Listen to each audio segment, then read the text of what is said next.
right, everybody, we back for episode 4 of Live, Love, Laugh, the podcast. And if you made it with us this far, we thank you so very much. You made it to episode 4, and we got some, good things to share with you today. I'm AJ Foodie, and this is... I'm Sean Wins, and we want to thank everybody who been supporting us. We want to thank those that's going to support us.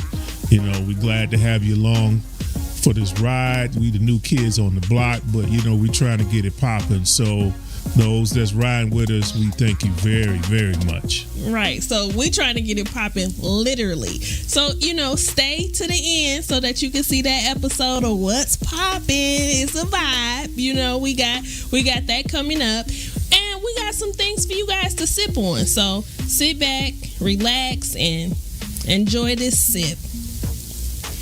So what's going on, AJ? I wanted to talk about Dawn Robinson. Oh, yeah. Now, I'm not laughing at Dawn. You guys know she was the lead singer in Envouge. And she came on live. She did a little episode of, she was talking about how she's been homeless and living in her car for 3 years. Yeah. I was flabbergasted because I'm like, what? That voice been living in a car for 3 years? Like, even if you're not on Envouge anymore, she's not singing anymore? I don't know. It's a lot missing from that story. But 2025 has been hell on our black artists. But a little bit of her background, though. She was the lead singer of Envouge. She was in the group Lucy Pearl with Raphael Sadiq and Ali Shaheed. That was after Envouge. They had a couple of hit records out there, and I think she went solo. I might be mistaken, but she has made her mark in the music industry. And 2025, like I said, it's been rough on our black celebrities and artists or whatnot. They dying, and then she come out talking about she been homeless for 3 years. When I first saw that, I thought it was clickbait. I kind of was wondering, like, is she for real? Yeah, it was for real. She for real. Homegirl had pipes. Like, she have pipes. Envouge, that was a really hard group. What years was that? The 90s? That was Hold On came out about the summer '89. Yeah. So it's been a while, but still, I don't know. It just go to show you, Angie Stone just died, but prior to her dying, she came on, did a couple of videos talking about where's her money. These record companies, they vulture. So, that's across the board. I guess we've known that for years, and I guess that applies to Dawn Robinson as well. I don't know. Jermaine Dupri came out too, and he did a video because I guess he saw her video. So he came out, and during her video, she said she was talking to her assistant. Okay, so Jermaine Dupri was like, "How are you homeless and you're talking to an assistant? Like, who? You have to have money to have an assistant." So I don't know. I kind of took it like, well, maybe she talked to her former assistant, and that's just what she calls her assistant. That doesn't mean she's not homeless. And Jermaine Dupri, is he rich? Like, he rich, right? Like, why you count her money? She literally living in her car. These days, we don't know who got what. You know what I mean? Because we assume that I assumed that she was doing okay. Yeah. And come to find out, she homeless. Now there are a couple of theories that she hard to work with. That's one of the things. And then on the other end of the spectrum, people saying, well, maybe she's mentally ill. Being hard to work with don't really put you in your car for 3 years. Well, she didn't have a lot of hits involved. They had a few. They wasn't the Supremes, but they was hot. And, they still touring, so they still getting income. So, there's something missing with this story, And she talked about how she lived with her mom for a while, and that didn't work out. Right. And then she lived with somebody who was managing her. Right. So that didn't work out. Right. So she was saying how the manager, that her former manager, invited her to come out to California. Right. And told her he had space for her to live with him, until she got herself together. She said she got to California and then he ended up not having the space, and I guess she was crowded, so he put her up in a hotel for 8 months. Did she say it was a $3,000 a week? She said it was a lot. It was a lot of money. She said she was looking for a apartment, but he kept turning these apartments down, and she was thinking, well, wouldn't it be cheaper to get me an apartment than pay for these hotel stays? And I was thinking, well, maybe if he wanted to have a little control over her, then of course I'm gonna pay for the hotels, because if I get you an apartment, now you're good. Now you living somewhere. But this can, so maybe he didn't want to pay for an apartment or give her the deposit for an apartment. But what about you're a manager? Find her some gigs, because homegirl can sing. Something not adding up. Something's not adding up. You can't get back with your girls, the Envouge girls, because they tour, and they tour extensively and have been for a long time. I wonder, why did she leave them? Because she hard to work with. Back then they were saying she was hard to work with. She got a big ego. They called her a diva. It was the same thing with when she broke up with Lucy Pearl. It was big ego. She a diva. The truth. That's just one side of it. I'm sure there's another side, and the truth is somewhere in the middle. But she's the common denominator. I guess so. Right? Well, she might have got lucky, because I read yesterday that her ex-husband offered her a job. Now, I don't know what kind of job it was. It doesn't say, what job it is and when she can get started. But, he offered her a job so she can work and get out her car. She literally videoed from her car. So that just made me feel like maybe she living in her car right at the moment. But honestly, she didn't ask for anything. She was just telling a story. She wasn't begging for help or like asking for anything. Well, it's Don Robinson. So you get on YouTube and you giving, you sharing what's going on with you. People gonna reach out. Yeah. You know what I mean? Right. That just comes with the territory. But something's wrong, because she's the common denominator. And let me back up a second. I watched the video, and the way she talked about living in her car for 3 years, she talked about it like it was adventurous or something. It was a story that it was like she wanted to share her not trying to garner any sympathy, but like, hey guys, this is quite an adventure. People, they doing this, living in RVs and so on and so forth. And so that kind of threw me off. As well. But I don't think she had money, because if her former manager was paying for her to live in the hotel until she found a place, I'm going to say she didn't have no money. Not that she was just on an adventure, but maybe it ended up being an adventure, but she didn't have the money because she couldn't even pay for her own hotel room. She got on the road and came to live with her manager because she had no place to go. That's what she said. That's what she said. So I don't know. The story is bizarre. It really is, because it ain't like, it's like, is she on drugs? What? And she don't look like it. She's still a nice looking woman. She still can sing.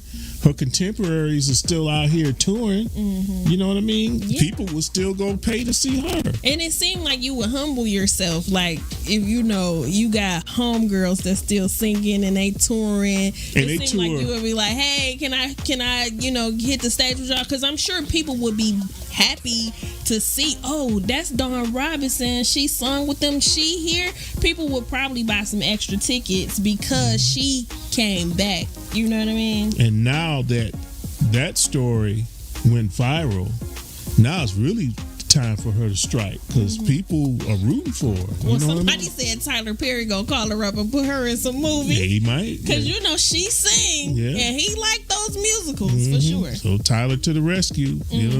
Hook the girl up. Hook her up. So it's a bizarre story. That story is fluid and is changing by the day. Guess we're gonna stay tuned to see, what develops. I'm sure we haven't heard the last of Dawn Robinson. I'm rooting for her. Yeah. I hope she comes. Hope she get it together. Yeah. But that just go to show you, just because you are a celebrity and famous, that don't mean that you got your money together. They still have human problems, right? Still have regular folks' problems. Yeah. So we're gonna see. Right. It's not a sad story because she came out. I'm sure she's gonna get help too, and I'm looking forward to her next album drop because homegirl, like I said, she did have some pipes. Yeah. But the next thing I want y'all to sip on this, okay? So former NFL player Levian Bell. So it came out that he had to pay $25 million to his cousin because he's a molester.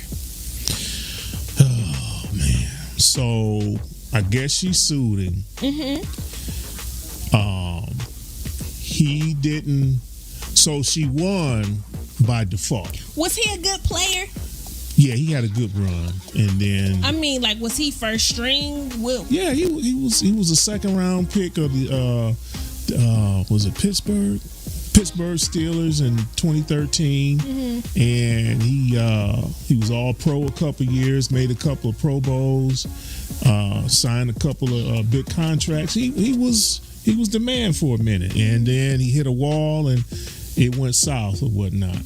But so his side of the story is that when he was making all that money, he was taking care of his family, the cousin included, that accused him of the molestation.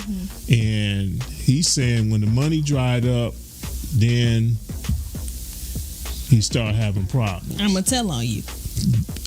I guess. Okay, so my thing is, because I get that. Like when the money, that's what happened to R. Kelly. So the money dried up and, everybody came out and want to tell their story on R. Kelly after he wasn't paying no more. So I do get that part of it. But, that's why people sue, like civil suits. They want money. So if you're taking care of me, okay, I guess you're paying me hush money. But if you're not paying me, I might as well tell my story. It literally said that he was molesting this kid since she was 6 years old, and she's 18 now. So let's just put this out here. That's allegedly. Nothing's been proven. Well, did he pay the money? Pay what money? He got ordered to pay her $25 million. So the way that works is she won the case by default because he didn't show up to court. Right. So somebody talking about you molesting them and you not coming to court. He said he didn't get served the papers. The and I'm not taking up for him. These are the facts. The case was in Ohio. He don't live in Ohio. He was in Florida somewhere. He didn't get served the papers, so he didn't know where to show up and when to show up. And she won the $25 million by default. So if somebody accused you of molestation, or that person obviously had a lawyer, okay, right? Yeah. So nobody is contacting this man saying that she even filed this against him. We don't know. We don't not know. Even a summons to come to court, but just somebody has filed a complaint against you. Okay. You don't know that somebody filed a molestation complaint against you? We don't know. And so, since you put it that way, I got questions. Then why didn't you go to the police instead of going to filing a civil lawsuit to get some bread? Because that's what a lot of people do that. Okay, why you didn't go to the police? This man been violating you since you was a little girl, and instead of putting him in jail, you want to get the bread. Well, I believe that there's some sort of statute of limitation. They said it started when she was 6 years old. I mean, at the end of the day, black families sometimes keep secrets, especially when a bag is involved. They're going to be quiet. Probably was telling her, chill out, because he playing and making all this money. Like you said, he was a good player, so he probably got, some heck of a contracts, to play. So he literally taking care of his family. The grandma probably was like, girl, you're lying. you know what we do to our kids. Like, we don't believe our kids when they saying something is happening to them, especially when it's being like somebody is stopping fruit from growing on our trees. Well, I don't know when the molestation stopped, what the statute of limitations for that type of crime is in Ohio, so I can't speak to that, but it's just, and I agree with you, and I'm not taking sides. It's just so much that we don't know. And if he was violating this baby or this girl, how old is she now? She was a baby when it started. Right. She was 6. I believe she 18 now. She 18 now? Mm-hmm. Man, that's good grief. It's sad. It's sad if it happened. Right, and then to just be ordered to pay $25 million. And he ain't got that. She'll never see it. She'll never see $25 million. Mm-hmm. Just because the judge order you to pay, or there's a $25 million judgment, that don't mean you're going to see that money.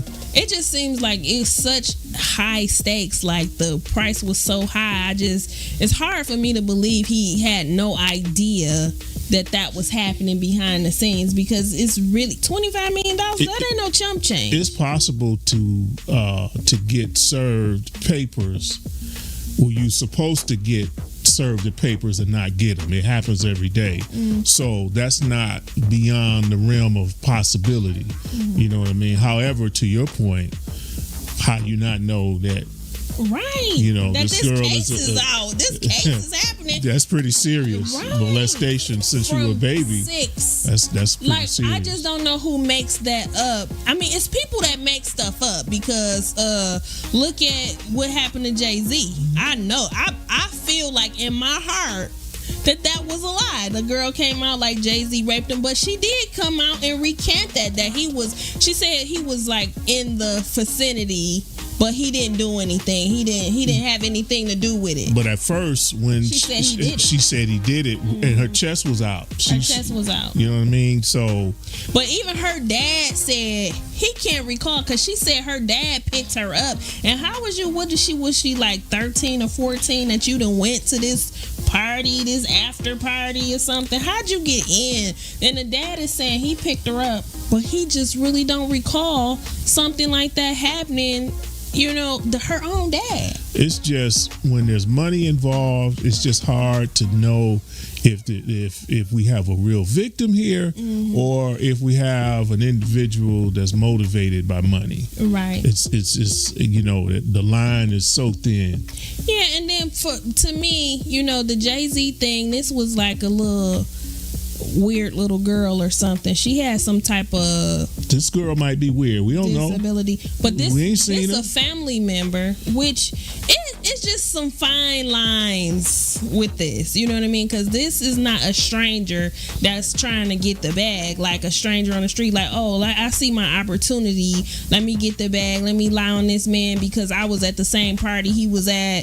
You know what I mean? And try to get some money. This is literally a family member who has came out and said she been molested since she was 6. And how do we just discredit it when she was awarded the money?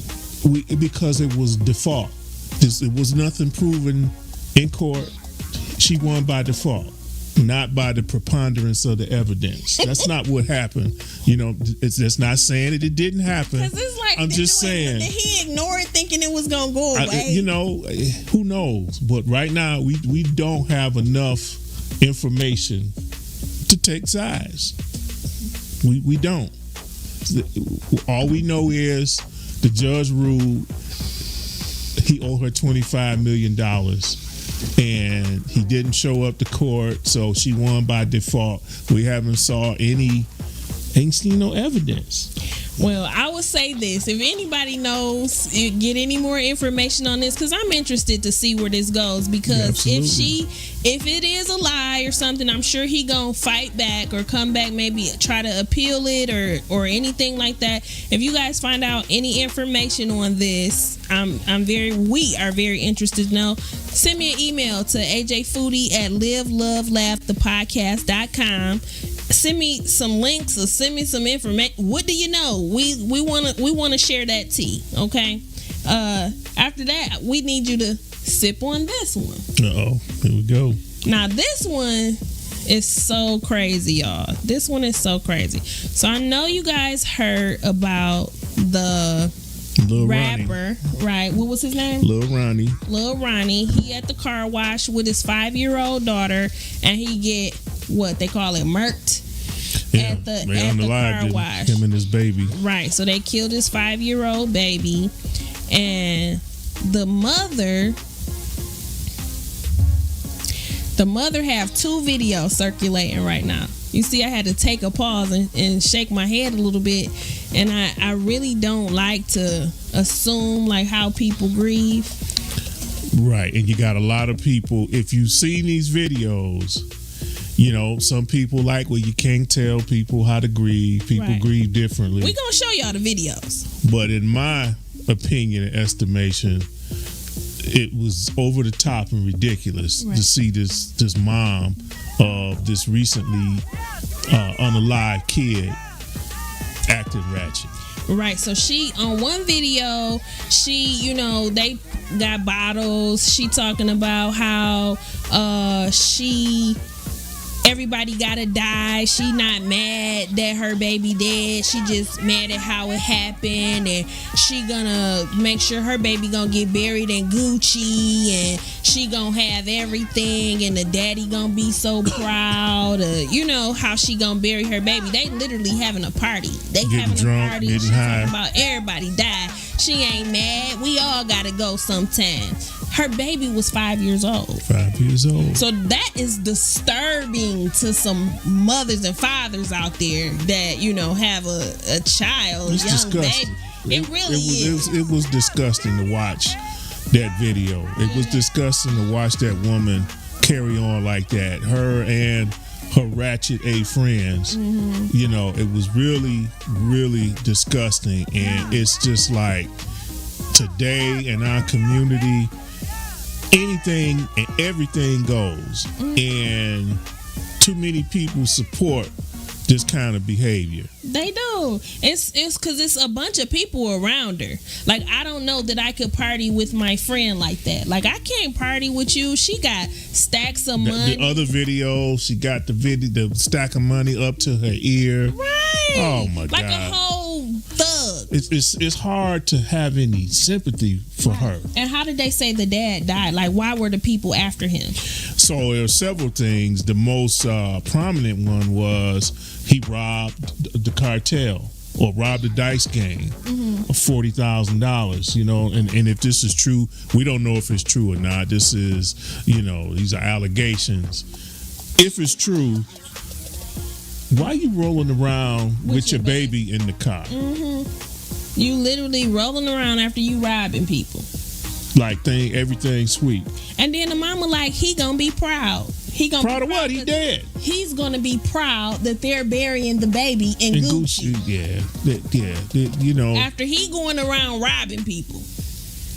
We crazy. Yeah. Your cousin's crazy. You always talking about my cousins. They your cousins. Well, I don't know about that. I think they your cousins. No, they ain't my cousins. I claim these folks. It's very dysfunctional and disheartening that, and like I said, I don't really like to say how people grieve, because we all grieve in different ways. Some people don't cry, so you might go to court, somebody in court, they getting ready to get sentenced or something, they did something wrong, they might feel awful, but they not crying or they just looking, and it'll be reports like they had no remorse, like they didn't care, you know what I mean? But we don't know what really goes on inside of people's minds.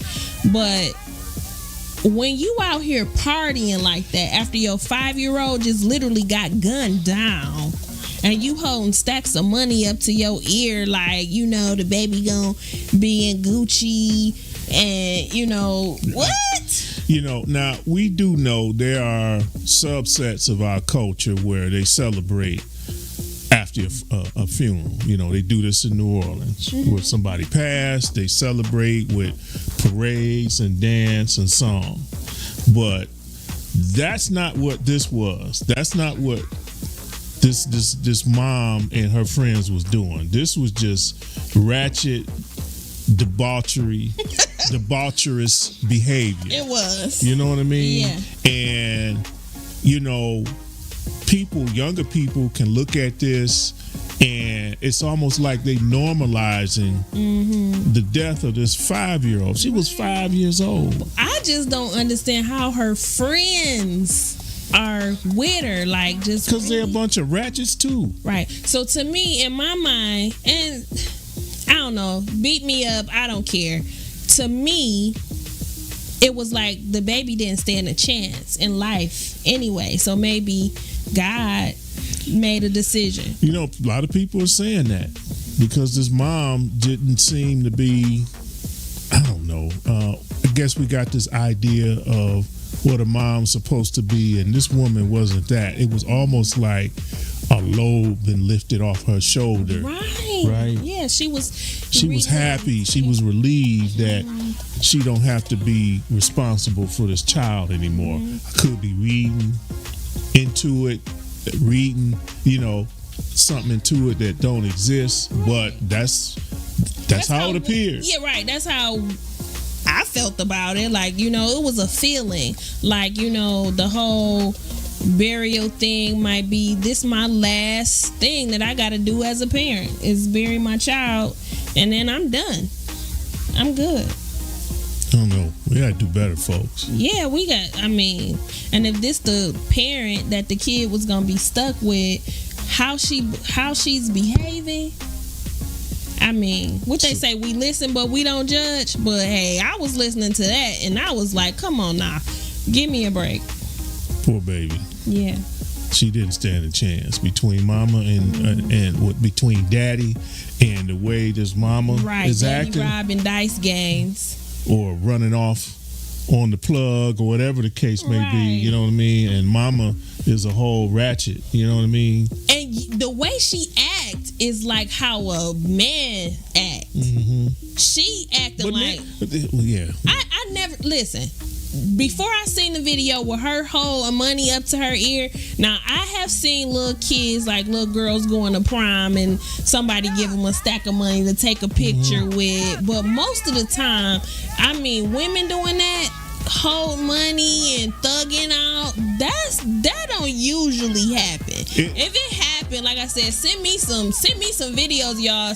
Email me the videos at ajfoodie@livelovelaughterpodcast.com, because I don't usually see things like that, but we're looking for differences. Well, you know, we starting to see that kind of behavior coming from women more and more. They more and more. These women, they becoming more and more masculine, and it just looked like with her. To me, you could interpret what she did as my baby dead, but it's all right now because I got all this money. Is it pain? The way she was acting, I can't imagine that's insurance money. That wasn't no insurance money. They got spaghetti dinners. That wasn't spaghetti dinner money. That was, I don't want to say, but that wasn't spaghetti dinner money. That wasn't no insurance money. And that wasn't no GoFundMe money. That's what That I'm was saying. money from the street, from her. I saw she either got a brother or somebody that's sent to the street. And so it was like stuff happened on all ends.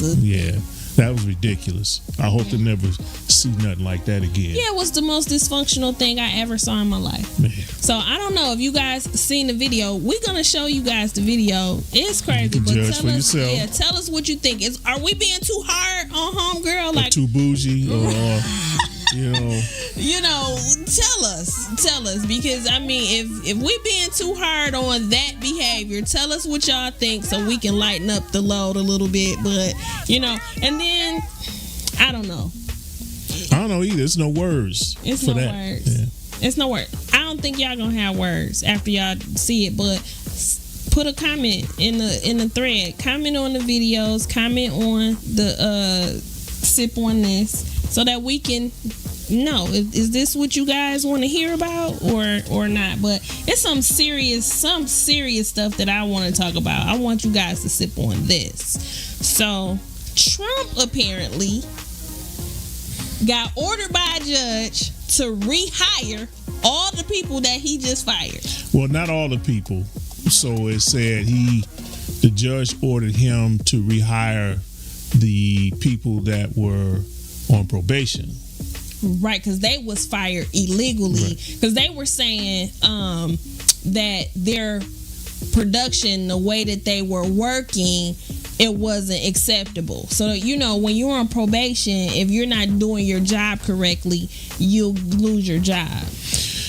Well, the judge ordered him to do that, but we're going to see if he do it, because Trump tends to do his own thing. I mean, he have to do what the judge said, though. Since when? When? What order didn't he listen to from the judge? What the judge going to do? So if Trump don't do what the judge say, what you think that judge going to do? I mean, what can the judge do? That's my point. But don't he have to listen to the judge? Trump done proven he ain't got to do nothing. He do what he want to do. And then I thought so. And then they were saying that the post office wasn't affected by this government takeover. And now it's saying what, like 10,000 people losing their job? They planning on laying off 10,000 postal workers. So right, and they were saying that the post office was not even on the table. Well, initially, right. But so what this shows is this situation is fluid. It's gonna change. Mm-hmm. You know what I mean?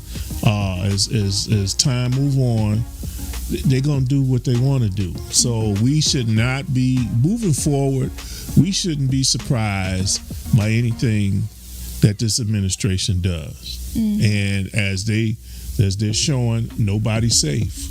Mm-hmm. Nobody's safe, and they don't care about nobody. They got a goal in mind, and they just going to achieve it by any means necessary. So right. I mean, and then also we live in Michigan, so these tariffs is making people a little scared because they saying how Canada give us some of their energy. Yeah, we get it's 3 states: Michigan, Minnesota, and I believe Ohio, that they supply electricity to. Mm-hmm. And so Canada have threatened to cut us off. Right. I don't think that's going to happen. They said they're going to raise the bill. Now, they're going to raise the rates. Like 25% higher. And I don't know about y'all, but my bills, my DTE is already like, would it be like $600, $700 a month? So another 25%. Now we're talking $800-900 a month. Mm-hmm. Man, I don't know, but I mean, to me, it's so. I guess it's a double-edged sword to me, right? So I don't think people really look into, the backstory. So one of my questions is, what were we doing before Clinton got energy or signed whatever deal he signed to allow Canada to share energy with us? Because we had our own energy before they came in and helped, right? Well, I mean, we still supply our own energy, but when he pushed the NAFTA, the North American Free Trade Agreement, back in the 90s, what he was trying to do was just open it up. Well, at least that's what they told us, trying to open it up so that all of North America, being the United States, Mexico, and Canada, could participate, and we can trade goods and services with each other. Mm-hmm.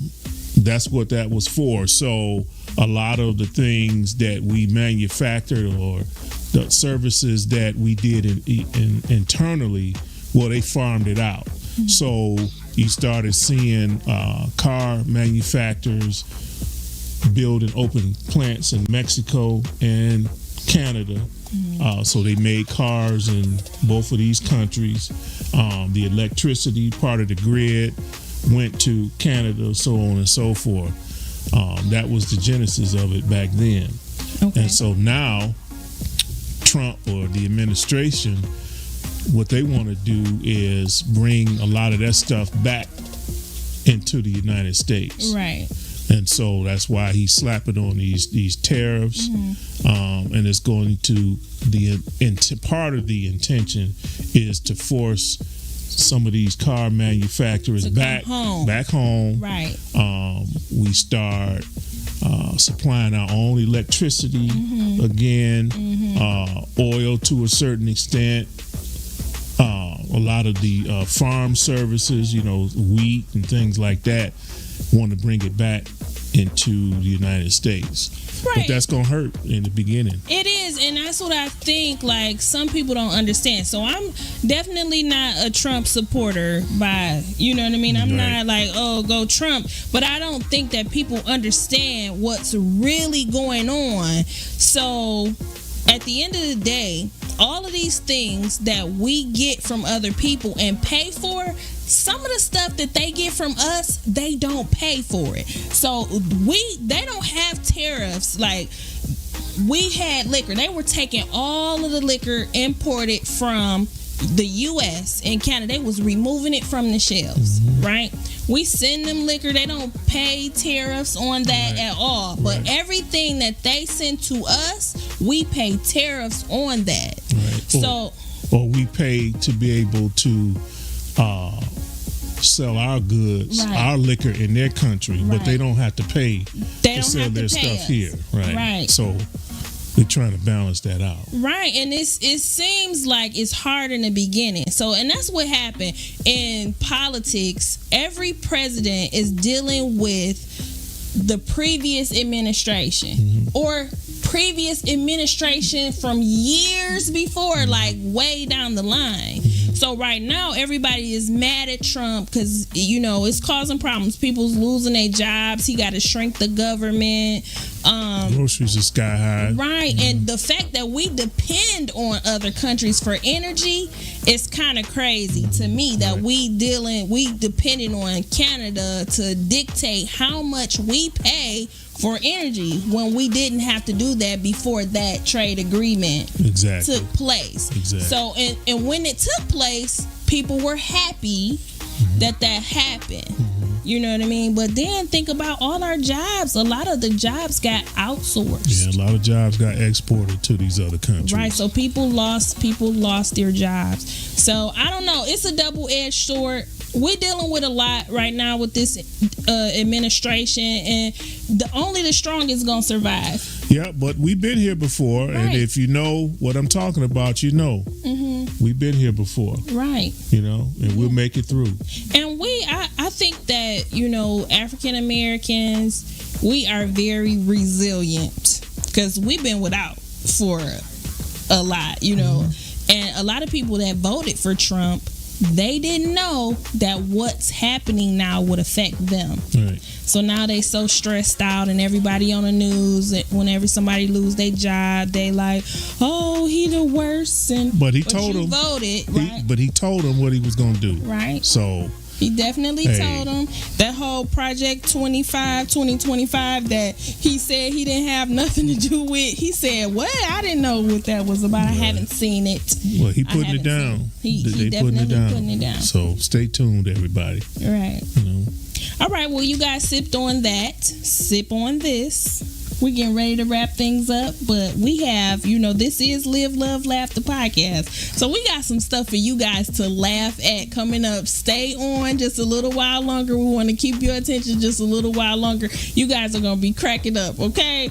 I don't even want to tell you what you going to miss if you click off of this, okay? But stay tuned.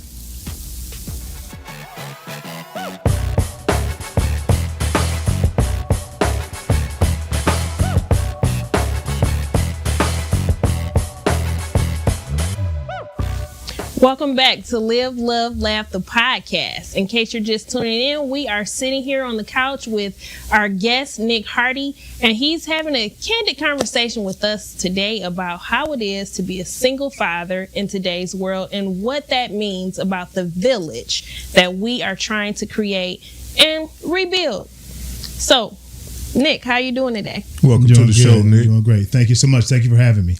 Good. It's good. It's good to have you. So, we heard a lot about you, you know. All good things, I hope. Yeah, good things. And we're interested in knowing, like, what is the village to you? Did you have one? Do you have one now for your kids? And, you know, what is with that? So I definitely have a village now. Mm-hmm. When I started out, not so much. I don't have a big family. So I didn't have a lot of siblings or aunts and uncles to help me with my children, my boys. So a lot of my village came from initially being financially stable enough to pay for daycare or pay for sitters that I vetted or interviewed to make sure, nannies, to make sure that they were the appropriate people to be around my children. That was a short-term solution for me. What I really wanted was eventually to have friends of mine that I grew with it. I trusted to be able to leave my children with. My sons became or were very active. I'm a parent of activity. They can't sit idle hands, idle mind, right? It's this workplace. Mm-hmm. So my sons were in karate. They were in gymnastics. They are football athletes. So what I ended up doing is through those friendships and parent relationships that I forged through being around, because as a single parent, I went to all the practices. I'm the one that went to and found the locations or found the individuals that were going to work with my sons. I interviewed them to make sure they were the right pedigree, the right temperament, the right mindset. They followed. Most importantly, I'm a top-down parent, so no matter who is around my children, my rule, my reign, the way that I raise my children supersedes all. So I needed to make sure I put them around people that understood that. So, for example, when my sons were young, they couldn't chew gum because I think, you know, the cavities that come with chewing gum or having a lot of candy. I need to make sure that I had a babysitter. If my son said, "Can I chew gum?" or if they were at a football camp and they said, "Coach, can I chew gum?" the coach knew, no, your dad don't let you chew gum, so you can't chew gum. So that became how I started to establish my village, and it grew substantially over the years. How many sons do you have? Like, how many boys do you have, and are they close in age? Or yeah, I got two sons. My oldest is Kate. His name's Caden. He's 18. My youngest is Nicholas. He's 17. They're 14 months apart. Okay. Completely by accident. Well, completely by. Okay, that's right. What is that? Slipped Irish a little twin? bit. That's what they call Irish twins. Irish twins. Okay, all right. You was busy, huh? Y'all was busy. Circumstantial. Yeah, right. All right. Let's say circumstantial. So, Nick, if you don't mind me asking, how long have you been? When did you become a single dad? At what point? And how long have you been a single dad? My whole life, I've been sitting. No. So my sons are with my first wife. Okay. We divorced pretty early. We had been together for a period of time, been married for a period of time, but we divorced when my sons were pretty young. And we had 50-50 custody initially, and then it migrated to me having full legal custody. And my sons were 3 or 4 when I got that. Mm-hmm. They're, like I said, 17 to 18 now, soon to be 18 and 19 this year. Wow. Yeah. Is mom, she's still around? Was she? Absolutely. Okay. Absolutely. All right. Good. Right. Good. So, I mean, they don't have that aspect where it's no feminine role models or anything in their life, and it's just dad. They have other people as far as, like, women go. Like, you know what I mean? Because sometimes boys need a little sensitivity, right? So what I will say, the way I'll answer that question is this.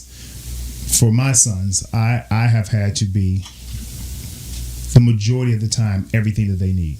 Mm-hmm. Be it if it's moral support, if it's the tough hand, if it's the soft hand, if it's the loving touch, if it's the direction, whatever they needed, I've had to be. Mm-hmm. Have they had people in their lives that have helped along the way? Sure. Their mom is around, so their mom does play a component and play a role. There are mothers of different teammates that they've had that have stepped in when they do different after-school programs or after-school products. I've had a their Montessori school teacher, principal, the owner of the Montessori school they went to, was extremely involved. She's great. So yes, they've had some feminine influences. Like I said, I'm a top-down parent, so for my sons, I knew how. I had a game plan when they were younger on what mattered to me and how I wanted to raise these young black men. Right. And my game plans come to fruition. Both my sons are collegiate athletes, will be college collegiate athletes. My oldest son already is playing football at college. My youngest son will be playing football at college when he graduates this year. Both have scholarships. So the game plan is one, I'm team no tuition. I know that's right. That's the game plan. Right. So what about you? When you were coming up, did you have a village? And, in that, how did that affect how you parent your boys? So, no, I didn't have a village. Okay. My childhood, which I won't spend a ton of time on, my childhood was not ideal. Right. And the way that molded me was, initially, I wasn't even sure I wanted children because I didn't have a great role model or a great situation when I was younger. So I didn't know if I would be a good parent. Ultimately, I decided for my life in general, because of the way I grew up, I didn't have a lot of money. I was very poor. My family, we struggled. I decided I was going to do all the opposite things that I didn't like if I ever became a parent. And that was my guiding light. So that allowed me to do it. Plus, as I grew up as a man, as I grew up through adversity, as I grew up through the things that came at me left, right, or indifferent, I was able to formulate the person that I wanted to be, and more importantly, the father that I wanted to be, more importantly, based on society, based on the way that the world is and that the world was evolving. I knew how I wanted to raise my sons because I needed them to be strong black men, intelligent black men, culturally responsible and socially aware black men, and college educated black men. So those were all pieces of what I put together when I was formulating how I wanted to raise them and what I wanted them to have in their life. When you were married, you and your ex-wife were married, was the plan for you to be the single dad, you to raise the boys? Was that the plan, or circumstances led to you? So it's never the plan to get divorced once you got married. Of course. So the plan when I got married was to be married and stay married. That just didn't work out. Right. And so when the divorce came about and you guys talked about raising the boys, I guess what I'm asking, was that the initial plan, or did circumstances between you and your ex lead to, I'm going to raise the boys? So I'll answer that like this. Okay. Because my sons and their mother still have a relationship. Gotcha. So I'm going to answer like this. Okay. I made whatever decisions I made based on how I sought custody or how I've raised my children on the best decision for my children. And that's how I still raise them to this day. So every decision that I make has been and will continue to be on what's best for my sons. And that's how where we are came about. Point blank period.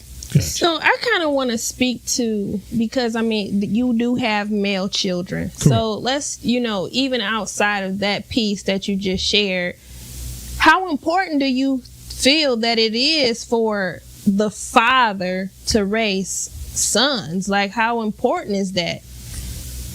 So I think it's extremely important. I think that, so I get a lot of praise from fathers that I know, mothers that I know, of how good of a parent I am. And when people ask me, why do I think I'm such a good parent? I understood, again, coming from the way that I was raised, the difference between, to me, I believe, if you ask me, I believe I'm an exceptional parent. I believe that there are a ton of good parents and there are a ton of great parents, but the difference between good, great, and exceptional, that line is sacrifice. So I believe that to make a parent exceptional, you have to truly sacrifice for your children. So I'll give you an example. My sons have had a private quarterback coach for a number of years. They wanted to play football. We really wanted to focus on anything my sons were going to do. The same way I approach my life. Anything I'm going to do, I'm going to be the best. I'm going to be great. I'm definitely going to learn work ethic and work hard. I'm definitely going to understand grit. They understood grit. Well, that costs money. Transportation to get them to these practices costs money. Right. I still got to work. So I'm not rich, so I can just leave my company or leave my office and go do whatever I need to do with my kids. And I didn't have a spouse for the majority of the time I've raised my children. So I had to facilitate financially making those things work. That means that sometimes I could kids really recognize, because they think they're supposed to have, especially when they always have had it, they think they're supposed to have everything that they're getting. So if they're missing a practice or they missing something, and it's because maybe money short this week or something like that, you gonna miss this week, but you're not missing next week. I don't think they understand that this is hard. Like, it's because it's hard. It's not because, I don't want you to do something. It's because this is hard. And they like, why? Why? They don't understand the sacrifice. So it's very thankless. Do you experience that? No, my sons get up every morning and thank me for everything I've done. They appreciate all the sacrifices. They know all. Of course, it's a thankless job. I'm about to say, because oh my God, I don't get that. No, you know what I mean? Of course, it's a thankless job. I thought my kids was just messed up. He had me thinking I was in the wrong house. So here's how I'll say it. Here's what the time that I'm coming to a joy. Mm-hmm. So when my sons were younger, right, when they're 3, 4, 5, 6, mm-hmm. I'm Superman. I come in the house, they run in. I come to school, they run in to give me hugs and kisses up to like 9 or 10. Mm-hmm. Then you get 10, 12, 11, 12, 13, 14. They barely want to hug you. Mm-hmm. They definitely want to kiss you. Mm-hmm.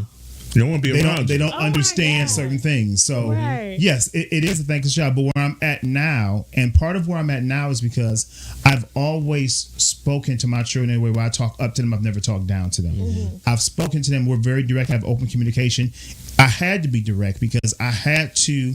It was only the three of us, and the three of us had to make decisions, or I made decisions based off what was best for them, and I needed them to understand that. Mm-hmm. So I've had great conversations with my children all throughout the years. That don't mean they always understood it. That don't mean it wasn't without strife. That don't mean they didn't pout sometimes. But I've always had great communication. Mm-hmm. Forward now, with my oldest son being in college for a year, and he's in college 5 hours away because he's in college in Illinois. Mm-hmm. It's been great having conversations with him now that he's on his own. It's been great seeing, because we don't always get to see that our teachings and how we raise them it come to fruition or work. Right. So it's great to have those conversations. I recently sent him, when they were younger, I used to read to them all the time, and I used to read this poem to them called The Deepest Fear. Mm-hmm. And the poem is, our deepest fear is that it's not that we are inadequate, it's that we're power beyond measure. So it's a whole long poem. I used to read it to them, and I don't know, at some point when they were 12, 13, it wasn't cool anymore. I stopped reading it to them. Life happened, whatever it was. Mm-hmm. And I fell across the poem recently. I personally was having a tough day, and I found the poem and I read it, and it reinvigorated me. And I was like, oh man, I haven't sent this to him. So I sent it to both my sons, and I just said something like, hey son, I don't remember if you remember me reading this. I used to read this to you guys every night. You used to say it back to me. I hope that this gives you some poise in your day. Not every day is going to be the same. As an adult, you're going to struggle. So, read this. Never let anyone put you down. Never let anyone steal who you are. Something like that I put. It was a very heartfelt message. He texts me back and goes, Dad, I do remember when you used to read this to me. Okay. Right. Where the tissue? That's how I start having. Where's the tissue? Right. I do remember that you used to read this to me. And Dad, listen, you always know when I need something like this. This hit the spot today. I really needed it. Thank you so much. Right. I'm full now. I'm in my office. I'm in my office at my desk. I'm trying to wipe tears away. I'm like, this is working. I did something right. Yeah. So to the point. Wait. I do a lot right with my kids. No, I mean, as far as in the moment, I did something good right now. Yeah. So that's an example of, while it is thankless, because the term now is what you get your flowers. Your kids eventually, as they get on their own, as they mature, as things start happening to them, if you gave them proper guidance, if you continue to be a force in their life, if you continue to give them information and lead by example, it does eventually, your flowers and your thank yous do come. I want to take you back to when you raised them, they're a little younger, you know what I mean? And parenting is day to day. It's moment to moment, minute to minute, hour to hour. And those moments where it's a crisis, right? And you're trying to work it out. And when you lay down at night and those doubts creep in, am I doing the right thing? so on and so forth. What conversation does Nick have with Nick to get him to the next day? Oh, y'all not playing no games right now. So there were a lot of days like that. Mm-hmm. Still are. Mm. What I have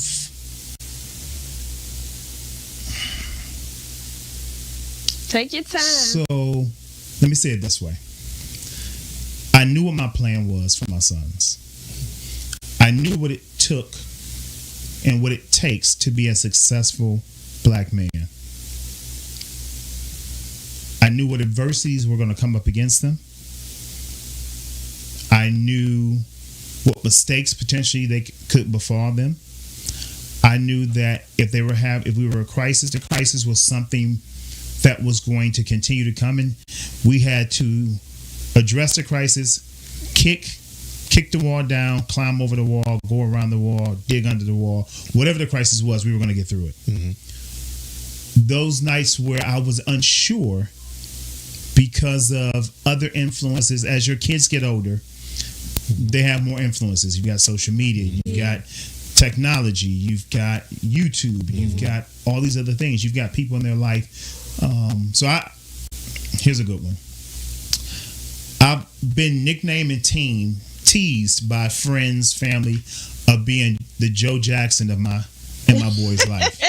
Because they got 2 scholarships. It's not a bad thing. That's the end result. But no one saw.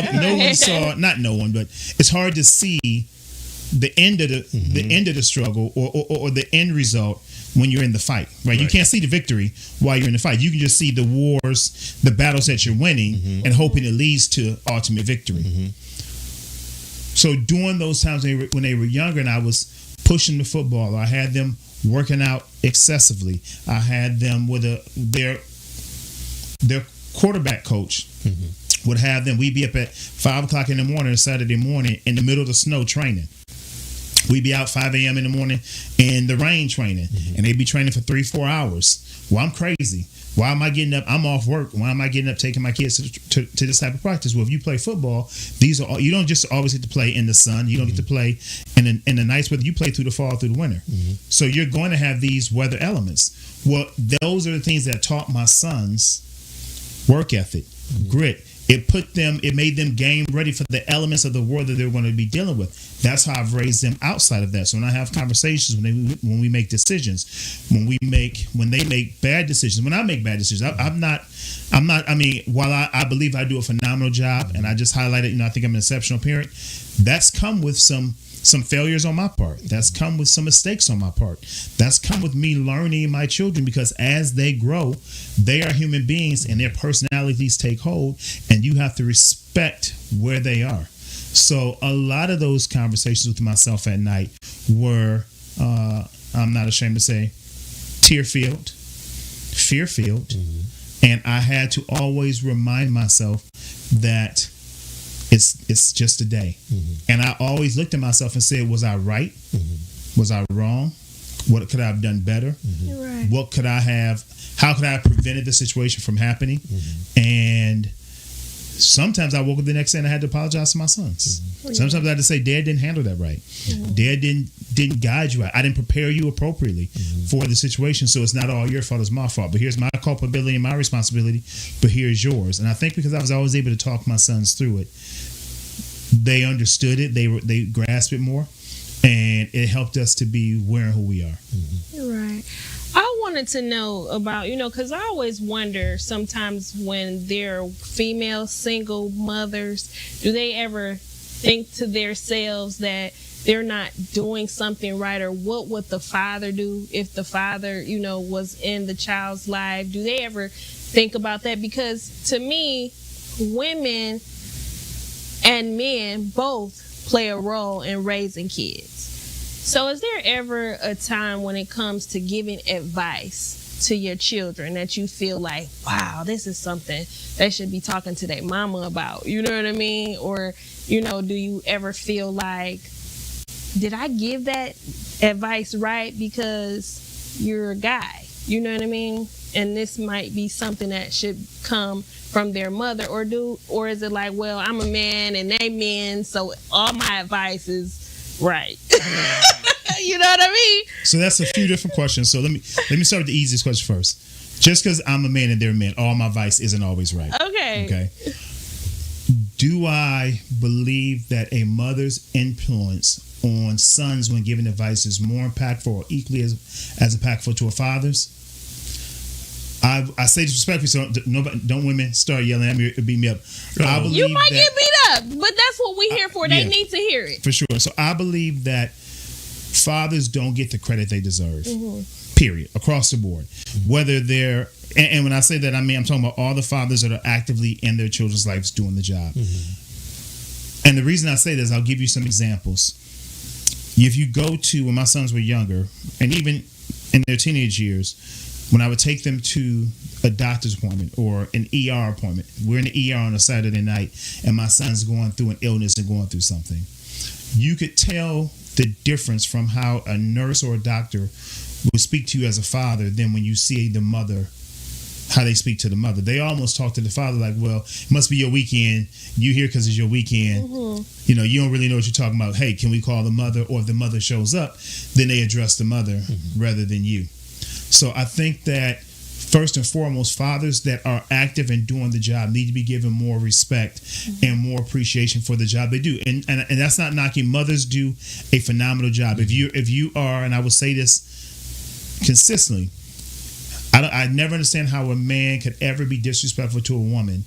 If you've watched a woman go from being just herself in her body to growing a child in her body to going through the delivery process.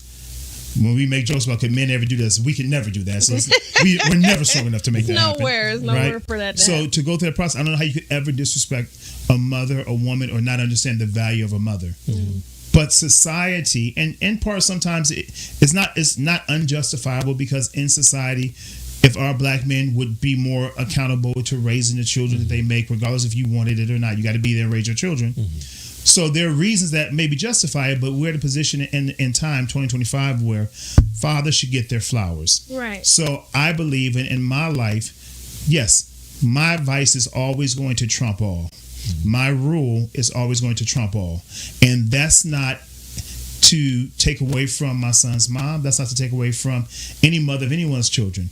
But as a father, as a man of the household, I'm old school. I'm the head of the household. As long as I'm earned it and I'm doing what I'm supposed to do, I lead the house. I set the stage for how my sons, and the blueprint for what I expect for my sons to be. And that doesn't mean that I don't take feedback. That doesn't mean that their mom or mothers don't add value and aren't tremendous in the raising of the sons. But just from my situation as a single parent, I've always had to make the decisions unilaterally for what's going to be best for my sons. And I got 2 scholarship bound collegiate, one already scholarship received collegiate athlete, and I have a college bound collegiate athlete, team no tuition 2025. So clearly what I've done has worked, and I just have good human beings.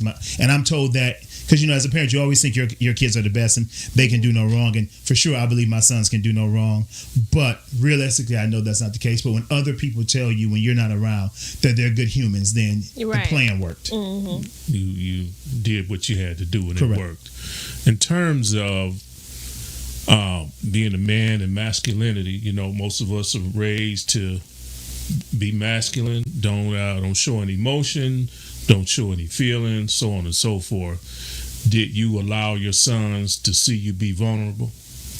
Absolutely. The biggest mistake that as men make, the biggest mistake we make is continue to perpetuate this cycle that masculinity means no vulnerability.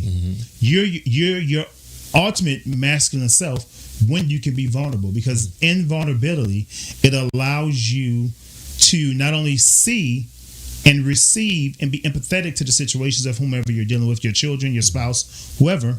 It allows them to see you at the moments where you're trying to teach them how to go through things. So you can't teach You can't teach your son that it's okay to cry if they've never seen you cry. You can't teach your son that it's okay to experience heartbreak if you've never expressed how you've dealt with heartbreak. So I used to tell my sons when they were younger, it's okay to cry.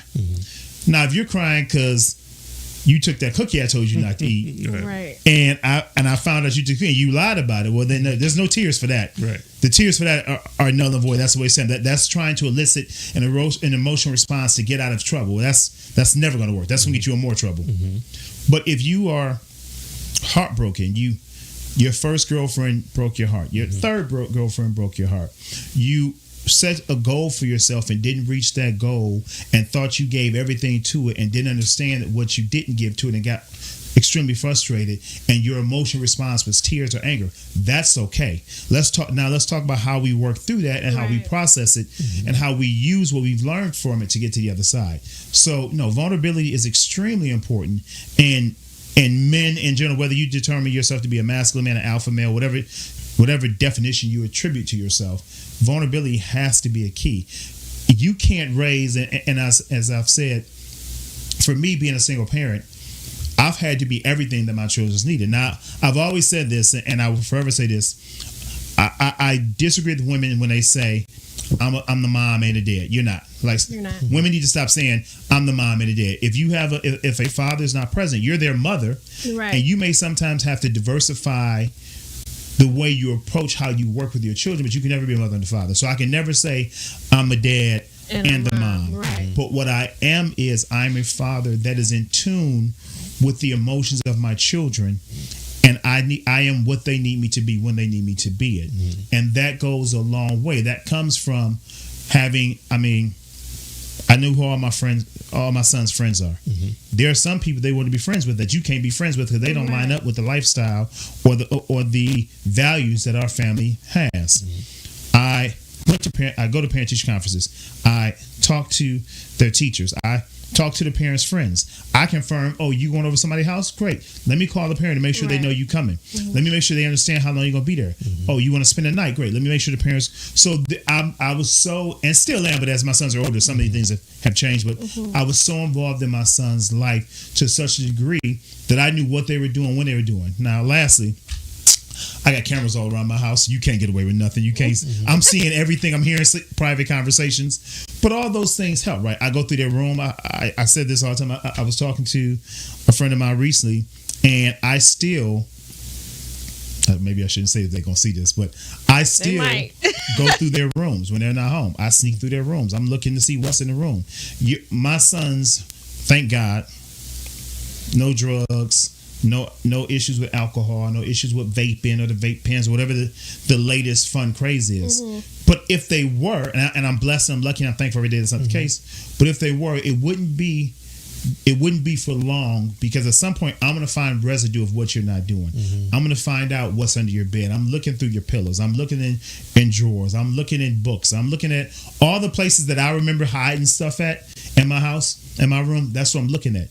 I did it all. You can't get past me. So I'm looking at those things to make sure that I know what's going on in my kids' lives. So I had to do those things to be involved, to be available, to show all sides. Now, the secret is, and I just blew it that I told my sons I'm going through their rooms, is I would find things all the time. They might not watch this far. Right. Hopefully. They gonna watch a little bit. This I'm done. So I would find things and incriminating things or things that they shouldn't have done or didn't do, and I would sit on it. So I had to sit on it because not everything requires a level 5, and I could go level 5 every time, but not everything requires a level 5. So I would find things and I would sit on them and I would think about, when I was their age, because that's a part of parenting too. We forget. We do what it's like to be that age. We were kids. We've grown, we matured, we live in life. We're tasked with the responsibility of raising these many humans, and we forget what we used to do. So I used to try and go, okay, what was I at this age? What did I do? I hid things too. Great. So it may be 2 weeks down the road, I started conversation to get them to tell me what I need to know based off information I already have. No different than a police investigation. If they got the evidence, they're coming in when they do their interrogation. They're coming in asking questions based off evidence they have that you don't know they have. So I would start Jedi mind tricks. Yep. Yeah. Yep. Right. In terms of accountability, I'm Gen X, so we came along during a time where they held us accountable with the rod or the belt or the hand or the extension cord, right? I'm assuming we're around the same age. If you don't mind me asking, how did you hold your sons accountable as they were coming along? What discipline style does Nick believe in? You might be getting too deep now.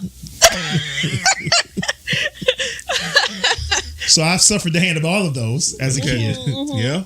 So when they were younger, I believe in whoopings. Mm-hmm. I believe in whoopings. As they got older, I moved more from.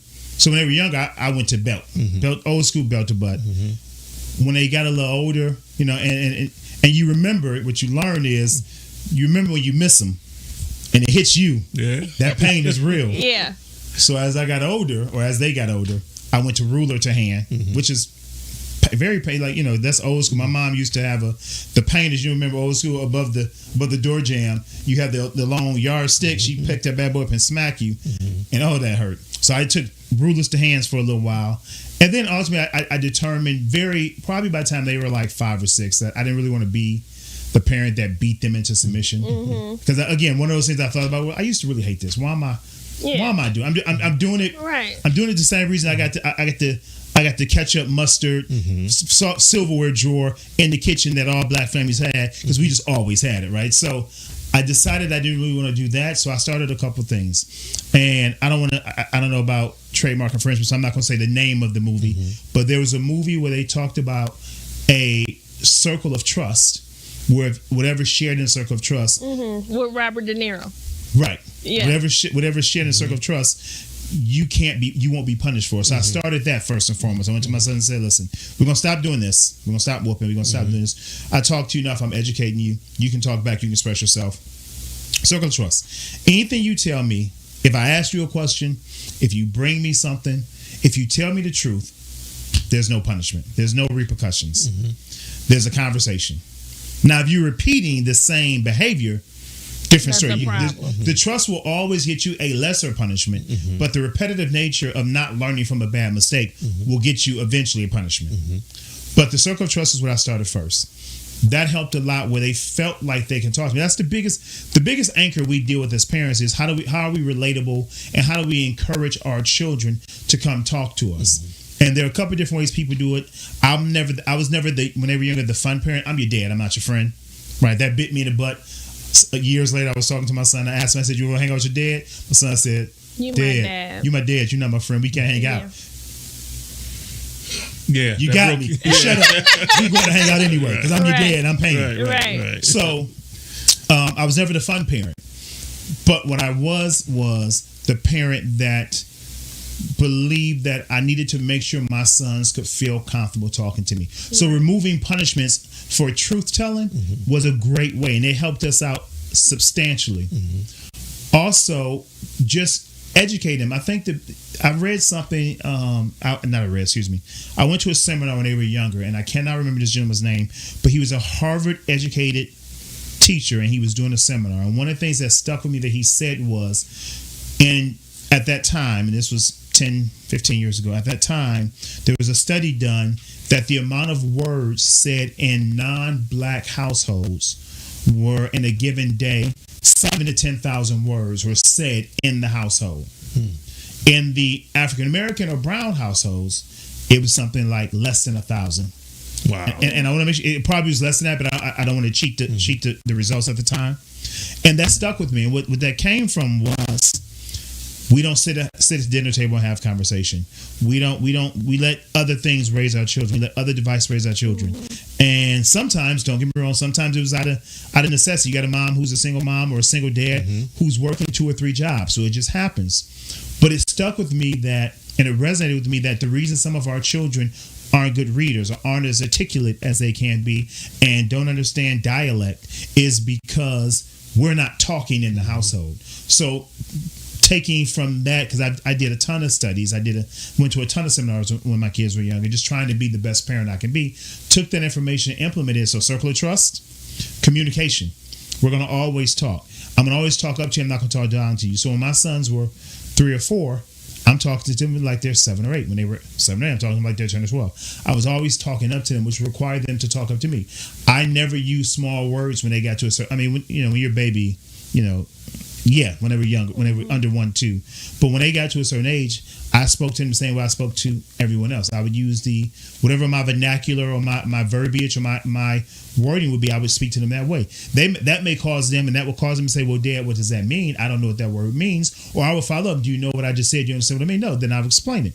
Again, that caused us to be able to always have conversation and always talk. So between the circle of trust, between always having great conversation, and then between always being there, I think that one of the pieces that we lack when I talk about the sacrifice piece is, especially when your father's in the home, when you have the mother in the house, we're so focused on working and career and making money that we're not there for all the other sides that we need to be there for our children. So by me being a single parent, I had to be at every practice. I had to be at every game. I had to be at every recital, every band practice or rehearsal or concert. I had to be at bedtime. I had to read them books. I had to cook dinner. I had to teach them nutrition. I had to. And now I say all the has, so you get the emphasis that I put on myself to be there. None of it was a chore. It was I get to. It is an enjoyment. It was me learning how to do that. So because I created the Circle of Truth, I created complete, true, and open communication. I talked up to my children. And because I was always there, those things allowed me to accomplish the goals of the question you asked. So let's get into this part. Okay, so I know you're a single dad, but I know you see all of these things on the news, situations where, outsiders come in and disrupt the household as far as the kids go. And I won't get into any deep stories, but as far as dating, where are you on exposing the kids to who you're dating? How is dating? Like, is that hard? Is it, something you had to try to squeeze in, or is it just a no? So dating is hard with no children. Unpack that. Right? So we start there. Dating with children is exceptionally hard. And I'll say it this way. My experience, and I can't speak to everyone, but I've had, when I articulate this, I've had men agree with me. Women, not all, so again, don't attack me. Women always say they want a good man. They want a good father. And what that has come to me, and when I was single dating women, what that came to me as long as I'm available for them, then I'm good. So, for example, most men get their children every other weekend and 2 days a week during the week. So it'd be like you get them Friday, Saturday, Sunday. You take them back Sunday. They're home Monday. Then you get them on Tuesday and you go back. So realistically, you're talking 5 days a week. You really, as a father, if you only followed the co-parenting script of whatever county in the state you live in, you get your children 5 days a week. So most women that are dating single fathers are used to that. So now when you're a father that has their children all the time, full time, and they're with me all the time, all of a sudden, I can't be available for you. All of a sudden, yes, we had plans, but my sons, all of a sudden, the coach called and they want to do a practice because he's available. And my sons have a game next week. So this practice is crucial to get them prepared for the game. No, I'm sorry. I can't do this date tonight. I got to do this. So when women all of a sudden start realizing that you prioritize your children as high as they prioritize theirs, and you put them first, all of a sudden it's not always as fun. You're right. And that good father component doesn't reign true, because now I got my kids 25 days a month instead of 5 days a month. And what happens is when you start going, hey, I can't see you this week because I'm booked with my children. I can't see you that week because I'm booked with my children. All of a sudden, being a good man and a good father isn't the coolest thing in the world anymore when you're dating. Now, as far as once you find someone that understands you and you cultivate a relationship and you know that their values sync up, and more importantly, you know that you have a real future with them, then yeah, absolutely, you should definitely introduce them to the children. And I'm not saying that should take 6 months or a year, sooner than later, because at the end of the day, for me, if my sons don't like the person that I'm dating, I'm not dating them. So is it easier for you to date women that have children as well? Or it's easier to date women that don't have children? You almost made me cuss. Don't do that. That's a tough question. Mm-hmm. So I've done both. I've dated women with children. I've dated women without children. Mm-hmm. So you can tell us, because you look. So I get it. So So let me say it this way. The hardest thing when you're dating someone who has children and you have completely different parenting styles, mm-hmm. it's hard to think about how because blending a family. So dating with no children is hard. Dating with children is hard. Blending a family is the hardest thing you'll ever do in your life because there's so many parties involved.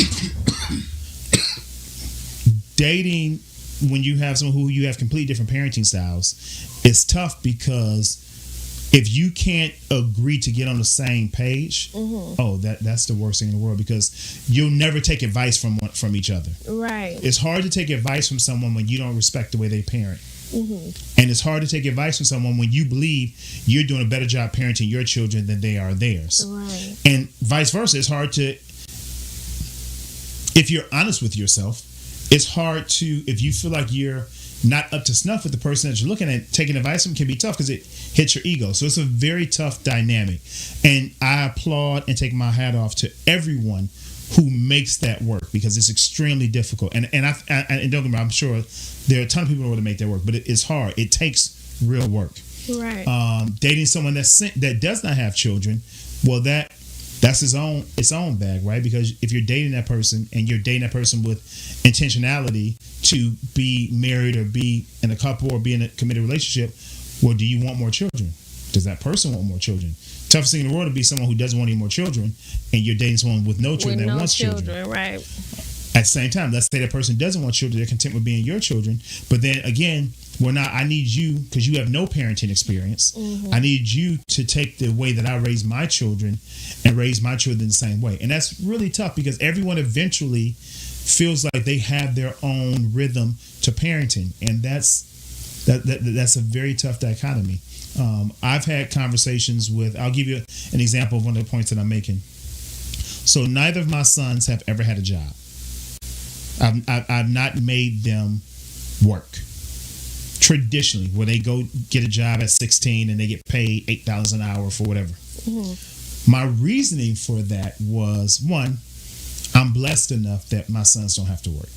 Right. A lot of the time in our culture, in our communities, when you have a single parent or even a couple parents, life is tough, finances are tough. And that's not me saying because I'm blessed enough that they didn't have to work. Doesn't mean I haven't struggled. Again, that goes back to the sacrifice piece. So I'm not saying here that my life has been, as it has been lilies and roses, and I've always had all this money and I'm rocking to the high heavens. Right. That's just saying I made the sacrifice of saying that wasn't important to me for my sons to go get a job, because in our community we're so quick because we're struggling to have them go get a job because we don't explain what value is, what struggle is, what work is. So what my sons learned their work ethic from was first and foremost from what I instilled in them. You got to get up at this time. You got to do these chores. You got to study. You got to do your study for this hours. You got to read a book every night for this amount of time. You got to practice your instrument every amount for this amount of time. You got to do your language. So I had structure in my home for the work that they had to do and the chores they had to do. On top of that structure, they've always been athletes. My sons have. You have to be involved in something. So be it if it's karate, gymnastics, football, you have to be in the sport. That sport dictates that you have to commit to the process of becoming great at whatever position you are. Mm-hmm. That's practice. That's consistent practice. That's instruction. That's receiving instruction. That's work ethic. That's grit. That's understanding that, I'm gonna phone it in today, or I'm gonna halfway do the practice. No. And when you're not at the practice at the school, I have all the equipment that the school has so you can practice at home by yourself. So I taught them the values of working without putting them at a job. Right. Well, I've dated women that go, your sons aren't appreciative or they're entitled because they've never had to work for anything in their life. Well, let's do some math. So when I started the conversation, if my sons had work, if you start at 16, which is when you're legally able to work, you start at 16, you work a job that's paying you $10 an hour. And it's well, let me go back. So it's women that you might be dating saying this to you about your kids and friends being entitled. For sure. Wow. For sure. Okay. So now if I go, hey, what's the math on if my son made $10 an hour and worked 16 hours a week? What's that a week? How much is he making a month? Multiply that by a year, right? And let's just say that number ends up being they made $10,000 in that year, which is high for a kid working part-time. Mm-hmm. Well, and so over 4 years, let's say that's 40 grand. Well, my oldest son has a 4-year scholarship.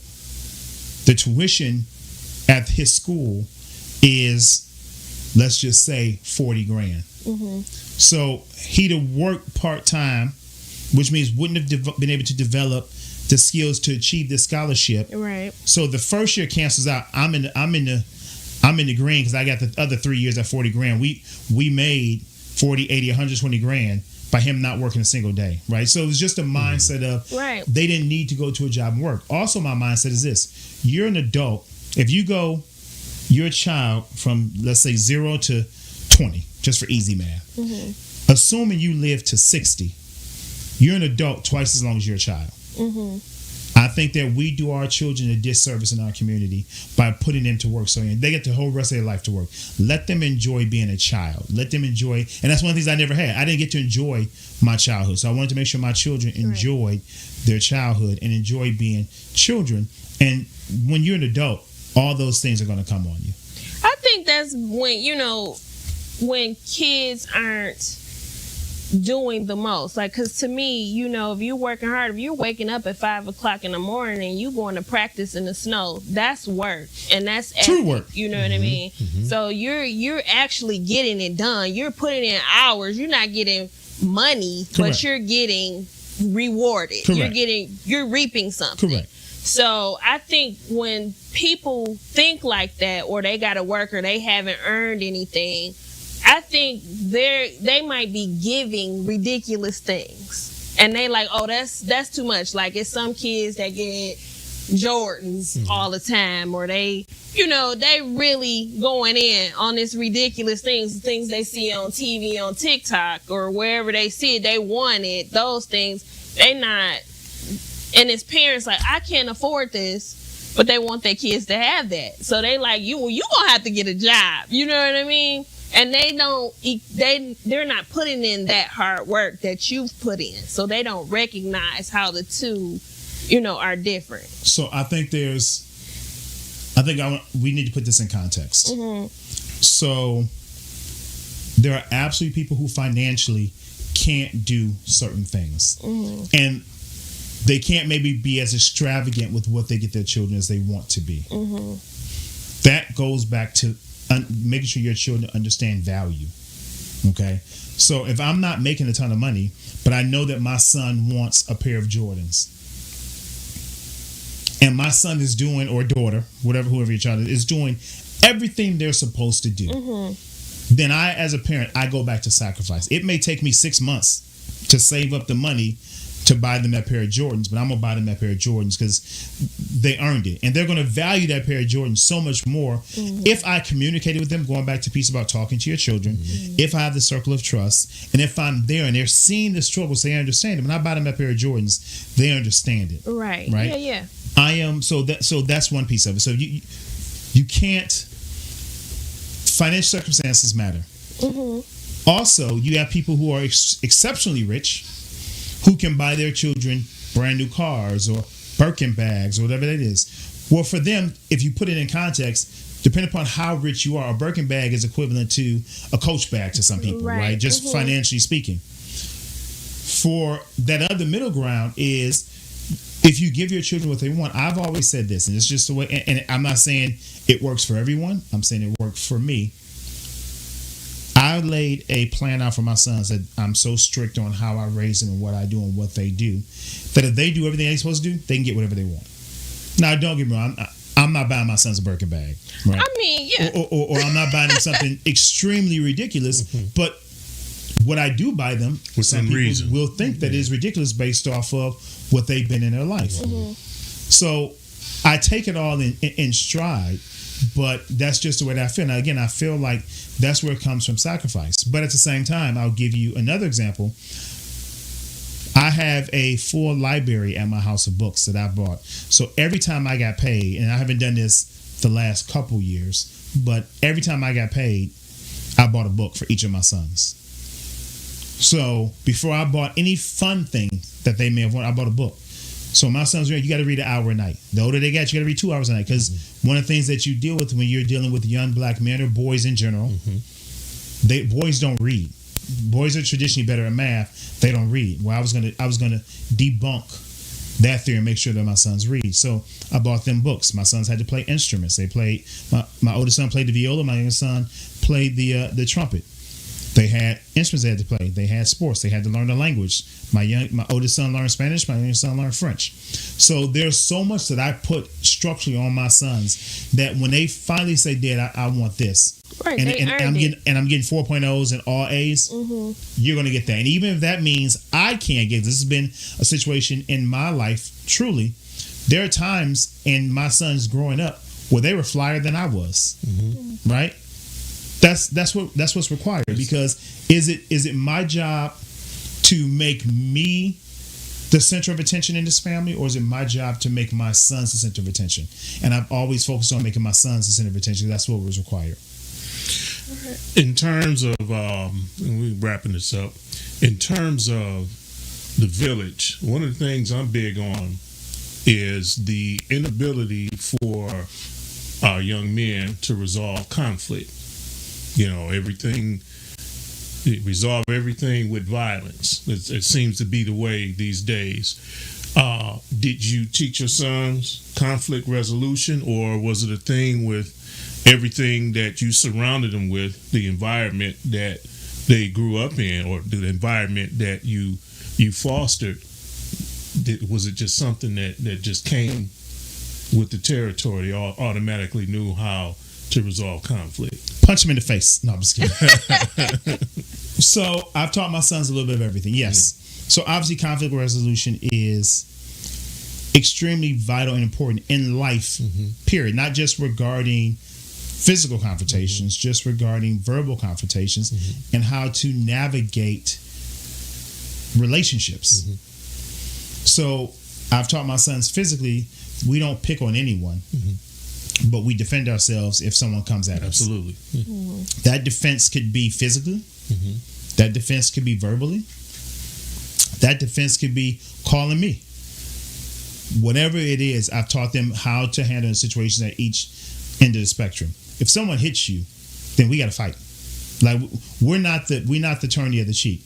We not the you take a punch and then you turn the other cheek and get hit again. No. Right. If someone hits you, you fight them until the teacher pulls you off, and I'm okay with that. And if you get expelled or suspended from school, then when you come, you tell me what happened. As long as you weren't the aggressor, and you were the one defending, then we'll be back in school tomorrow, because we're not getting kicked out for self defense. Right. Okay. That's right. So that was one thing. Another thing was, if someone's if they're making jokes, if they're teasing you, if they're quote unquote bullying you without the physical component.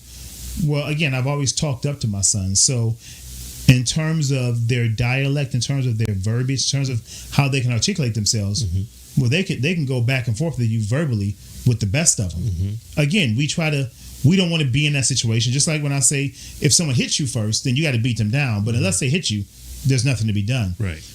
You try to get out of it, but if someone's going to verbally come at you, you're not going to let someone push you around. Because once a bully pushes you, they're going to continue to push until you stop. So verbally, they've been able to articulate themselves and handle themselves in that regard. And then they've also been able to understand when there are things that is not for them to handle and for them to be involved in, and where they need to come get me. And when they come get me, I'm coming with everything. And I'm going to bring you whatever you want. Because for my sons, and this is just how I've lived my life, I'm willing to lay my life down for my sons. Absolutely. So if you want to mess with a Hardy Boy, you got to deal with the ultimate Hardy Boy, and that's me.